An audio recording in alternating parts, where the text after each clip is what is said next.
Hello everyone and welcome back to my channel. कैसे हैं आप सब। तो आज जो मैं ये वीडियो लेकर आई हूँ ये इंग्लिश का एक बहुत ही इम्पोर्टेंट लेसन होने वाला है, क्योंकि इस लेसन में हम पढ़ने वाले हैं टेंसेस के बारे में। तो टेंसेस में हम जानेंगे आज कि टेंसेस आखिर होते क्या है, कितनी तरह के ये होते हैं, और इनके बारे में जितनी भी बेसिक नॉलेज हम आज के वीडियो में कवर कर सकेंगे उसको कोशिश करेंगे कि कवर कर लें। लेकिन डिटेल में भी हम पढ़ने वाले हैं सिंपल प्रेजेंट टेंस। तो बिना किसी देरी के इस वीडियो को शुरू करते हैं। तो सबसे पहले जान लेते हैं कि टेंसेस आखिर क्या होते हैं। टेंसेस वर्ब की ही फॉर्म्स होती हैं, वर्ब ही होते हैं, लेकिन उनको डिफरेंट हमें फॉर्म्स में जैसे हमने फाइनाइट वर्ब्स और नॉन फाइनाइट्स पढ़े थे, या जितने भी हमने वर्ब पढ़े थे वो सभी टेंसेस के लिए यूज होते हैं। हमें पता है कि जितनी भी फाइनाइट वर्ब्स होती हैं वो सारी की सारी हमारी टेंसेस के रूल्स को फॉलो करती हैं। तो टेंसेस का रूल का मतलब क्या हुआ? टेंसेस के रूल का मतलब हुआ the forms of verb that expresses the time of an action, यानी कि किसी एक्शन का जो भी टाइम हमारे सेंटेंस के अंदर आता है तो उसको एक्सप्रेस करने के लिए जब हम फॉर्म को चेंज करते हैं किसी भी वर्ब की तो उसको हम टेंस कहते हैं। अब इसमें सिर्फ टाइम ही नहीं होता, इसमें हमें और भी चीज़ें देखनी होती हैं जिससे कि हम पता लगा सके कि जो वर्क था उसकी स्टेट क्या है, यानी कि जो भी वर्क उसमें जो भी एक्शन उसके अंदर किया जा रहा है वो उसकी क्या स्टेट है। स्टेट का मतलब ये है कि क्या वो एक्शन हो रहा है, क्या वो हो चुका है या नहीं हुआ है या अभी भी हो रहा है।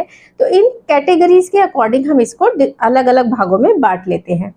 तो अगर हम इसकी डेफिनेशन देखें तो इसकी प्रॉपर डेफिनेशन होती है any of the form of a verb that may be used to show the time of the action or state expressed by the verb।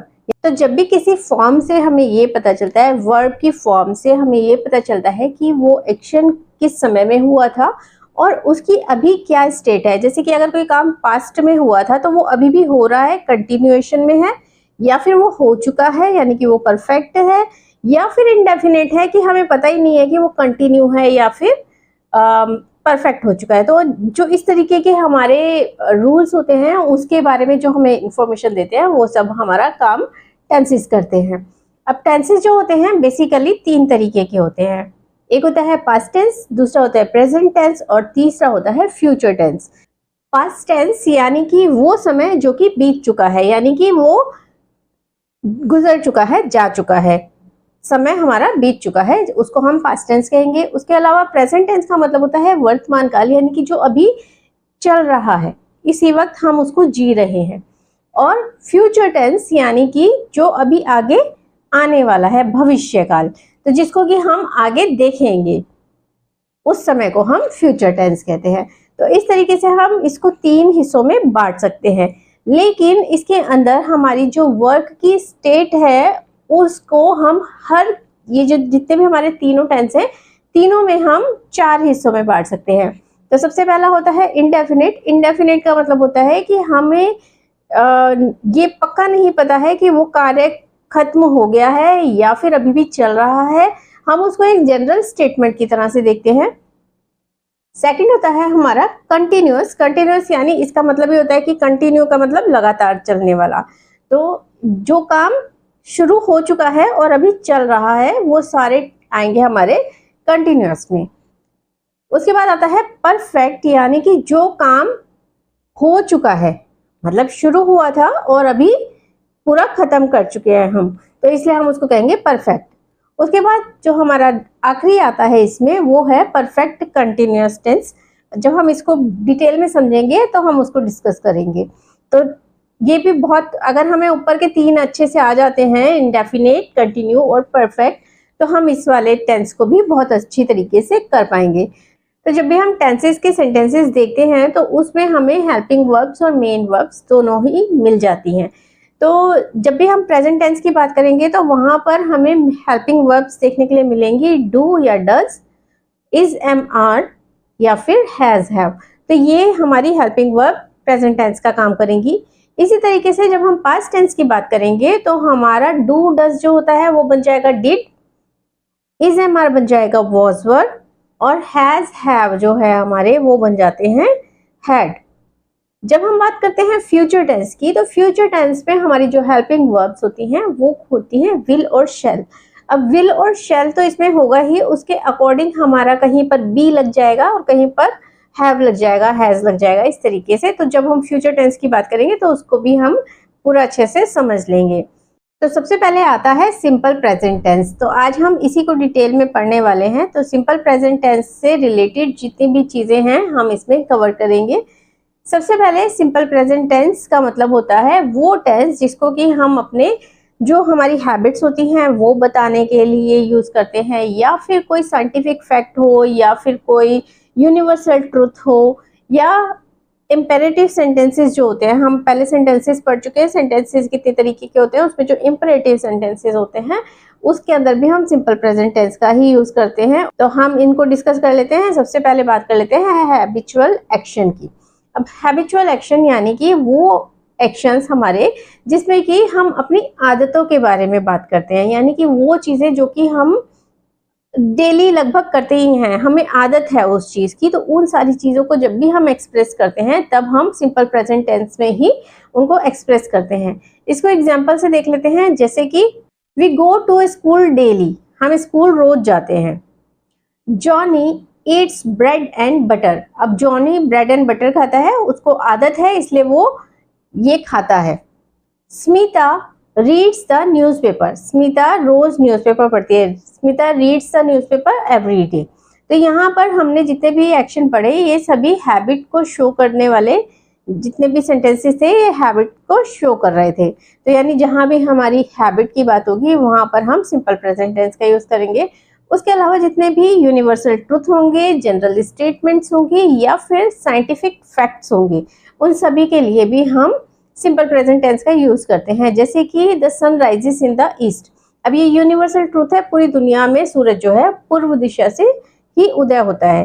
तो ये यूनिवर्सल ट्रूथ है, सारी दुनिया जानती है इसको। तो इसको हम कभी भी पास्ट टेंस में नहीं करेंगे, इसको हमेशा सिंपल प्रेजेंट टेंस में ही हम शो करेंगे। उसके अलावा water boils at 100 degree Celsius, पानी जो है वो 100 डिग्री सेल्सियस पर बॉईल होना शुरू हो जाता है। ये एक साइंटिफिक फैक्ट है, यूनिवर्सल ट्रूथ भी है लेकिन साइंटिफिक फैक्ट भी है, तो इसलिए हम इसको भी हमेशा प्रेजेंट टेंस में ही शो करेंगे। उसके अलावा है that it rains heavily during the monsoon, अब मॉनसून के समय में बहुत ज़्यादा बारिश होती है। तो ये भी एक जनरल हमारी स्टेटमेंट है, क्योंकि बारिश का मौसम होता है, मॉनसून सीजन जब होता है तो बारिश बहुत ज़्यादा होती है। तो ये सारी चीज़ें जो कि हमारी होगी, कोई भी यूनिवर्सल ट्रूथ होगा या फिर साइंटिफिक फैक्ट होगा या जनरल स्टेटमेंट, उनको भी हम सिंपल प्रेजेंट टेंस में ही शो करेंगे। तो इंपेरेटिव सेंटेंसेस जो होते हैं उनको भी हम सिंपल प्रेजेंट टेंस में ही लिखते हैं। इंपेरेटिव सेंटेंसेस यानी कि जो कि हम किसी को कमांड देने के लिए करते हैं, या फिर किसी को रिक्वेस्ट करने के लिए करते हैं, या किसी को ऑर्डर देते हैं। तो इस तरीके के जो हमारे सेंटेंसेस होते हैं उनको भी हम सिंपल प्रेजेंट टेंस में ही लिखते हैं और बोलते हैं। जैसे कि ओबे योर पेरेंट्स, अपने पेरेंट्स की आज्ञा का पालन करो। तो ये जो है ये भी हमेशा सिंपल प्रेजेंट टेंस में आएगा। जैसे कि स्पीक द ट्रूथ, सच बोलिए। तो जो इस तरीके के सेंटेंस होंगे उनको भी हम सिंपल प्रेजेंट टेंस में ही लिखेंगे। उसके बाद जो नेक्स्ट आता है जहां पर हम सिंपल प्रेजेंट टेंस का यूज करते हैं वो होता है कि रिपीटेड एक्शंस के लिए, जो चीजें बार बार रिपीट होती हैं, अपने आप को बार बार रिपीट करती हैं, उन सभी के लिए भी हम सिंपल प्रेजेंट टेंस का ही यूज करते हैं। जैसे कि इसका एग्जांपल हो सकता है I watch movies on Sunday, यानी कि हमेशा संडे को ही हम मूवी देखते हैं, मैं मूवी देखती हूँ।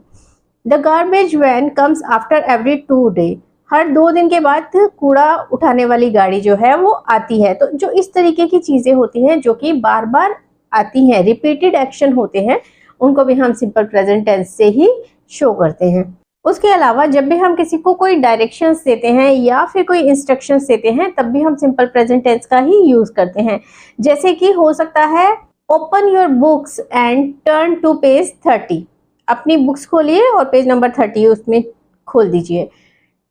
Take the first right from the main junction, यानी कि यहाँ से जो मेन जंक्शन है वहां तक जाइए और वहां से आप जो है फर्स्ट राइट ले लीजिए। तो इस तरीके के जो सेंटेंसेस होते हैं उसमें भी हम हमेशा सिंपल प्रेजेंट टेंस का ही यूज करते हैं। तो अब बात कर लेते हैं सिंपल प्रेजेंट टेंस में सेंटेंस की फॉर्मेशन किस तरीके से होती है। इसके लिए हमें रूल्स को फॉलो करना होता है। तो सबसे पहले जितने भी हमारे अफर्मेटिव सेंटेंसेस होते हैं, जैसे सेंटेंस हम फॉर्मेट करते हैं, तो इसमें हम इसको भी 4 अलग अलग कैटेगरीज में बांट सकते हैं। सबसे पहला है अफर्मेटिव सेंटेंसेस, जिसका मतलब होता है कि इसमें हम एक स्टेटमेंट की तरह से अपनी बात को कह देते हैं। मतलब हम इसमें एक, जैसे हमने जितना भी अभी तक पढ़ा है कि हमारे हैबिचुअल एक्शन होते हैं, या फिर हमारी जितनी भी यूनिवर्सल ट्रुथ है, या फिर रिपीटेटिव एक्शंस हैं, वो सब, या डायरेक्शन है, जो भी है, हम सिंपल तरीके से उसको बोल देते हैं। तो इसमें जब भी इसका हम रूल, अगर हम इसको ब्रेक करें, अलग अलग पार्ट्स में इसको ब्रेक करना चाहें, तो क्योंकि हम जानते हैं कि कोई भी सेंटेंस होता है तो उसमें एक सब्जेक्ट होता है, एक प्रेडिकेट होता है। प्रेडिकेट पे वर्ब का होना कंपलसरी है, ये सब हम पहले पढ़ चुके हैं। तो इसको अगर हम सेंटेंस की फॉर्मेशन को अलग अलग हिस्सों में बांटें, तो सबसे पहले हो जाता है सब्जेक्ट, उसके बाद आ जाता है हमारी मेन वर्ब, इसमें जो भी हम एक्शन कर रहे हैं, क्योंकि हमें वर्ब तो चाहिए प्रेडिकेट में। उसके अलावा आ जाता है एस या ई एस, इसको मैं अभी आपको एक्सप्लेन करूंगी कि इसको हम किस तरीके से करते हैं। और उसके बाद आ जाता है ऑब्जेक्ट।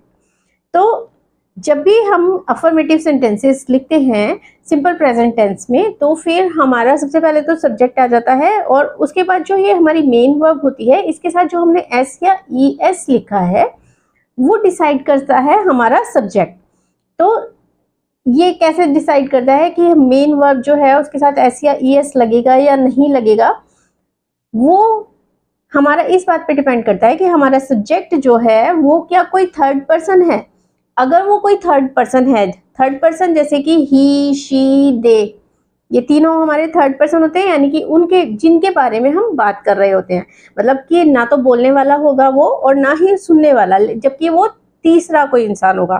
तो इसमें हमारा हो सकता है ही, शी, दे, या फिर कोई नाम।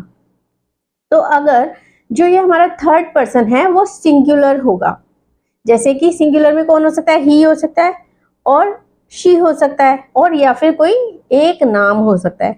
तो अगर ये तीनों में से कोई हमें सब्जेक्ट की जगह पर दिखता है, तो हम क्या करेंगे, जो भी हमारी मेन वर्ब होगी उसके साथ सिंपल प्रेजेंट टेंस पे एस या e s according to verb, यानी वर्ब के साथ एस जाएगा या ई एस जाएगा, वो लगा देंगे।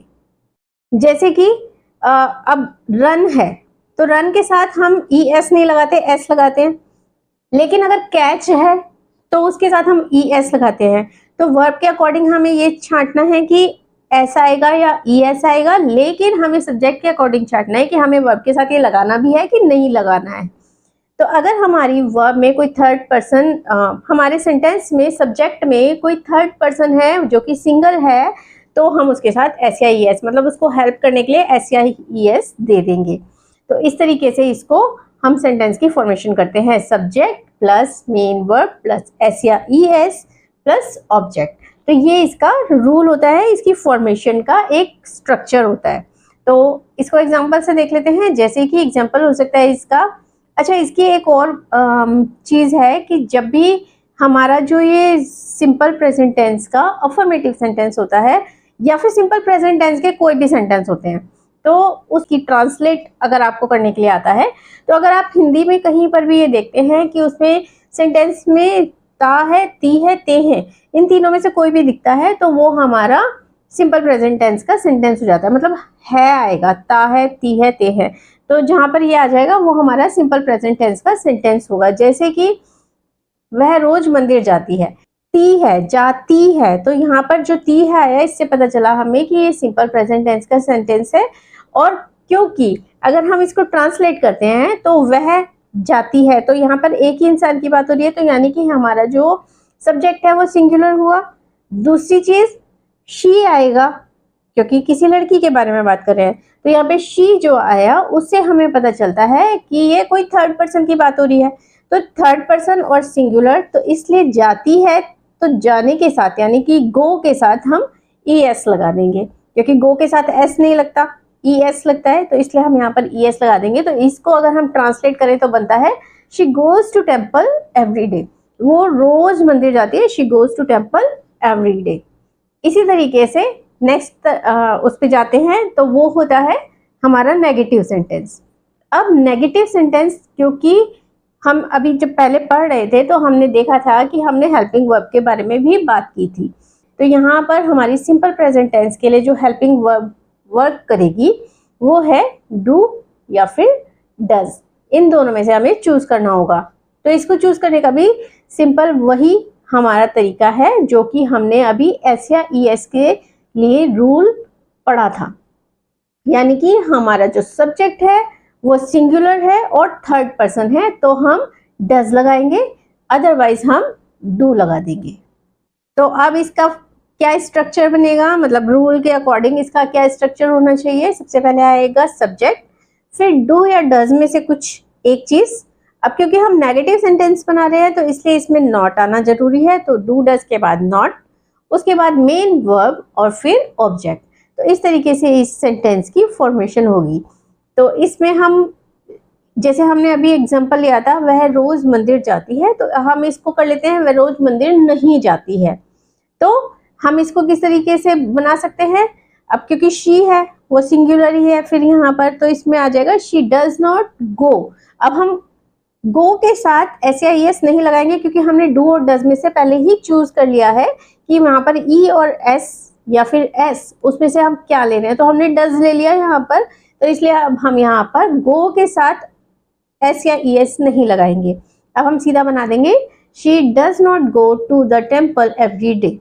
ठीक है, लेकिन अगर यहाँ पर वे रोज मंदिर नहीं जाते अगर हम कर देते हैं तो तब यहाँ पर हो जाएगा दे डू नॉट, तब यहाँ पर डू आ जाएगा, डज नहीं आएगा क्योंकि हमारा जो थर्ड पर्सन वो सिंगुलर नहीं है। या फिर अगर हम और कोई आई कर ले कि आई डू नॉट गो, अपने लिए हम डू लगाएंगे लेकिन दूसरों के लिए जो कि सिंगुलर है थर्ड पर्सन है उसके लिए डज लगाएंगे। तो इस तरीके से नेगेटिव सेंटेंस की फॉर्मेशन होती है। उसके बाद आ जाते हैं इसमें इंट्रोगेटिव सेंटेंसेस। अब इंट्रोगेटिव क्या मतलब क्या होता है कि जो भी प्रश्न पूछने के लिए काम आएंगे सेंटेंसेस हमारे, उन सबको हम इंट्रोगेटिव कहते हैं, यानी कि प्रश्न पूछने वाले सेंटेंसेस। अब इसमें भी हमारे पास दो तरीके के प्रश्न होते हैं। एक तरह के प्रश्न होते हैं जिनका उत्तर हम दे सकते हैं हाँ या नहीं कहकर, यस और नो में हम उसको सिंपली आंसर कर सकते हैं। लेकिन दूसरी तरह के क्वेश्चन ऐसे होते हैं जिसका आंसर हम यस और नो में नहीं कर सकते हैं, उसके लिए हमें कम से कम कुछ वर्ड्स और चाहिए होंगे।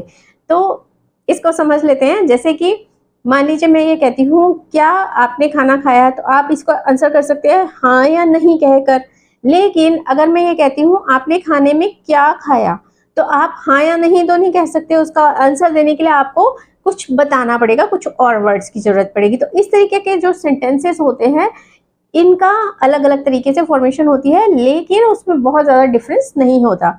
अब इन दोनों को हम कैसे पहचानेंगे, तो जितने भी आंसर हम यस और नो में आंसर कर सकते हैं वो मोस्ट ऑफ द टाइम शुरू होते हैं क्या से। यानी अगर हम उसकी हिंदी देखें तो वो क्या अक्षर से शुरू होते हैं। जैसे मैंने आपसे पूछा था कि क्या आपने खाना खाया, तो यहाँ पर क्या वर्ड जो था वो सेंटेंस में सबसे आगे आया था। तो जितने भी क्वेश्चन हमारे हिंदी में क्या से शुरू होंगे वो सारे के सारे हमारे हो जाएंगे इंट्रोगेटिव। मान लीजिए पार्ट 1 और पार्ट 2 कर लेते हैं हम उसको, या फिर सिंगल इंट्रोगेटिव और डबल इंट्रोगेटिव कर लेते हैं। तो जो सिंगल इंट्रोगेटिव होंगे उसमें क्या से क्वेश्चन शुरू होगा और उसका आंसर हम यस और नो से दे सकते हैं।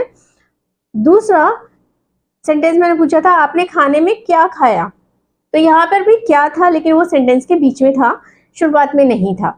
तो इस तरीके से जब भी क्वेश्चन वर्ड किसी सेंटेंस के बीच में आएगा या फिर ऐसा सेंटेंस होगा जिसकी आंसर आप यस और नो में नहीं दे सकते हैं, तो उनकी फॉर्मेशन थोड़ी सी डिफरेंस होती है, दोनों में थोड़ा सा डिफरेंस होता है।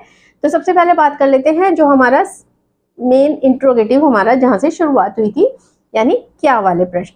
तो जब भी हम इंट्रोगेटिव सेंटेंसेस बनाते हैं तो हम इनकी शुरुआत इंग्लिश में हमारी हेल्पिंग वर्ब से करते हैं। मतलब क्वेश्चन वाले जितने भी सेंटेंस होंगे उसमें आपकी जो सब्जेक्ट है उससे पहले आपकी हेल्पिंग वर्ब आएगी, चाहे वो आप किसी भी टेंस में देख लें। हर टेंस में आपके साथ यही है, आपको याद रखना है कि आपको जब भी फॉर्मेशन करनी है किसी भी इंट्रोगेटिव सेंटेंस की तो वहां पर आपको हेल्पिंग वर्ब हमेशा सब्जेक्ट से पहले ले आनी है। तो अभी हमने जैसे सेंटेंस बनाया था कि वह रोज मंदिर जाती है, या वह रोज मंदिर नहीं जाती है। लेकिन अब अगर हम इसको सेंटेंस को क्वेश्चन में कन्वर्ट करें तो क्या वह रोज मंदिर जाती है, तो यहाँ पर क्या सबसे पहले आया, तो हाँ या नहीं में इसका आंसर भी हम दे सकते हैं। तो इसलिए हम इसको फॉर्मेट करेंगे। सबसे पहले आएगा इसमें हेल्पिंग वर्ब यानी कि डू या does plus subject plus main verb plus object और फिर लास्ट में आ जाएगा क्वेश्चन मार्क। तो अगर हम इस सेंटेंस को ट्रांसलेट करते हैं तो बनता है does she go to temple every day.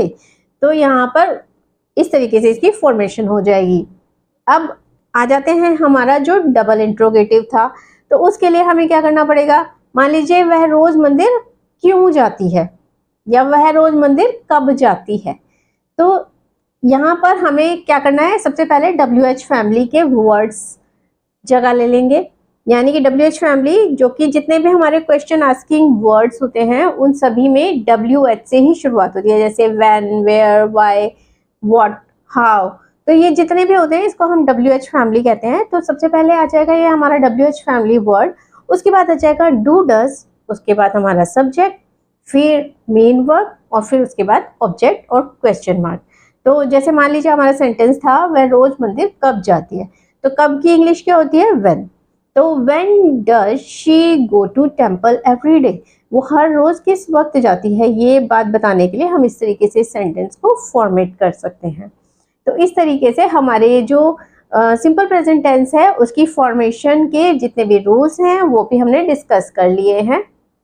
तो अब हम इसकी प्रैक्टिस करने के लिए मैं आपको 2 सेंटेंसेस दे रही हूँ जिसको कि आपको अफर्मेटिव, नेगेटिव और इंट्रोगेटिव और डबल इंट्रोगेटिव में कन्वर्ट करना है और प्रैक्टिस करनी है। इसके लिए हम सेंटेंस ले सकते हैं गाय घास खाती है और दूसरा है कुहू और पीहू यहाँ खेलती हैं। अब इन दोनों सेंटेंसेस को हम इन चारों फॉर्मेशन से बनाकर देखेंगे और उसके बाद उसकी प्रैक्टिस करके और अपने रूल्स को बिल्कुल पक्का कर लेंगे। तो ये जो प्रैक्टिस सेंटेंसेस हैं इनको आप फॉर्मेट करके, यानी कि चारों जो हमने फॉर्मेशन सीखे हैं उसके अकॉर्डिंग इनको फॉर्मेट करके आप कमेंट कीजिए। उसके अलावा सिंपल प्रेजेंट टेंस से रिलेटेड अगर आपकी कोई भी क्वेरी है, क्वेश्चन है, तो आप वो भी कमेंट कर दीजिए और मैं आपकी हेल्प करने की डेफिनेटली कोशिश करूंगी। उसके अलावा अगली किसी वीडियो में किसी और टॉपिक के बारे में भी बात करेंगे। अगर आपको आज की ये वीडियो पसंद आई हो तो इसको लाइक कर दीजिए, चैनल को सब्सक्राइब कर लीजिए, बेल आइकन भी प्रेस कर दीजिएगा ताकि मेरे आने वाले वीडियोस की नोटिफिकेशन आपको मिलते रहे। उसके अलावा अगली किसी वीडियो में फिर मिलते हैं, तब तक के लिए bye bye and thank you so much for watching.